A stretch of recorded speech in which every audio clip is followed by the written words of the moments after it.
इस वक्त बंगाल में जारी चुनावी घमासान के बीच ममता बनर्जी ने गैर बीजेपी नेताओं को चिट्ठी भेजी है। सोनिया गांधी, शरद पवार, अरविंद केजरीवाल और अखिलेश यादव समेत देश भर में विपक्षी पार्टियों के बड़े नेताओं को ये चिट्ठी लिखी है, जिसमें उन्होंने गैर बीजेपी शासित राज्यों में राज्यपाल दफ्तर का गलत इस्तेमाल कर काम करने में बाधा डालने का आरोप लगाया है। यही नहीं, उन्होंने केंद्र पर गैर बीजेपी नेताओं को परेशान करने के लिए सीबीआई और ईडी के भी दुरुपयोग का आरोप लगाया। तो ये बकायदा ममता बनर्जी की चिट्ठी अब सामने आई, जिसमें उन्होंने कई बातें लिखी। उन्होंने चिट्ठी सोनिया गांधी, शरद पवार, अरविंद केजरीवाल, अखिलेश यादव समेत देश भर में विपक्षी पार्टियों के जो बड़े नेता हैं उनको ये चिट्ठी लिखी।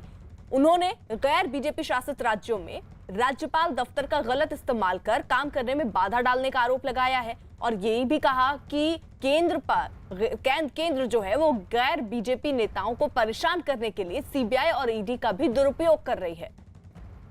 अमित पांडे हमारे साथ, हमारे सहयोगी इस वक्त जुड़ चुके हैं। अमित, ये चिट्ठी अब जो समय है टाइमिंग पर, इस टाइमिंग पर ये चिट्ठी लिखने का क्या मतलब, पहला ये सवाल, और दूसरा ये कि इस चिट्ठी में और क्या ऐसी चीजें लिखी गई हैं?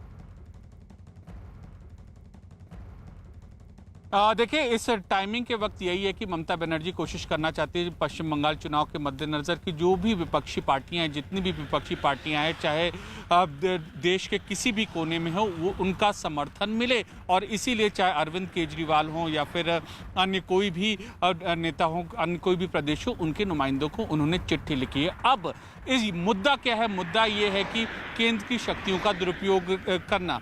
तो कमोवेश अगर हाल ही में दिल्ली का बिल पास हुआ है, उसको लेकर टीएमसी के सारे सांसद राज्यसभा में मौजूद थे, जो 10 से 12 बाकी प्रचार में थे। इसके अलावा अन्य मुद्दों पर भी ममता बनर्जी लगातार बीजेपी का दुरुपयोग के मामले में विरोध करती रही हैं। तो अब इस मुद्दे को लेकर वो लामबंद करना चाहती हैं और चुनाव के बाद के अगर ऐसे कोई भी समीकरण हो तो वो एक इशारा देना चाहती हैं कि सारी जो विपक्षी पार्टियां हैं वह एकजुट हों, वह साथ आएं और इन बीजेपी के खिलाफ लड़ाई में खड़ी।